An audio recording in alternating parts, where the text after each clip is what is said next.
Le système hospitalier est en crise au Nigeria. L'association des médecins résidents, qui compte 15 000 membres, a annoncé mercredi se mettre en grève indéfiniment pour dénoncer de mauvaises conditions salariales et de travail. Ce mouvement d'humeur se poursuivait jeudi, affectant le fonctionnement de plusieurs hôpitaux publics à travers le pays.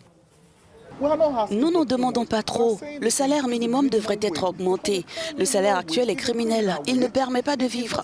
Nous avons décidé de rester à la maison avec ce salaire. Ce salaire actuel ne suffit pas. Les médecins ne peuvent même pas prendre les transports. Ils doivent aller au travail à pied. Pour quelqu'un comme moi, je suis extrêmement surchargée de travail. Je travaille presque 48 heures et je ne peux même pas rentrer voir mes enfants et passer du temps avec mon mari. Le gouvernement m'emploie, mais il ne me paye pas mon salaire. Je n'ai même pas une relation sociale adéquate avec ma famille à cause d'un travail exigeant, mais aussi je n'ai même pas assez d'argent pour me nourrir.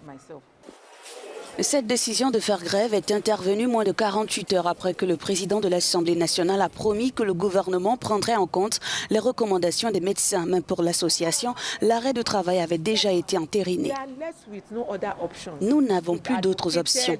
Nous avons plaidé, nous avons fait du lobbying et nous avons tout essayé. Notre direction nationale dort pratiquement dans les rues d'Abuja, allant d'un bureau à un autre, du ministère des Finances au budget, pour essayer de résoudre ces problèmes. Ils sont frustrés. Ils ne peuvent pas obtenir d'audience pour que nos préoccupations soient prises en charge. L'association des médecins exige entre autres la mise en œuvre immédiate et le paiement de la nouvelle prime de risque et des arriérés contenus dans un protocole d'accord. Son ultimatum de 2 semaines au gouvernement a expiré le 19 juillet.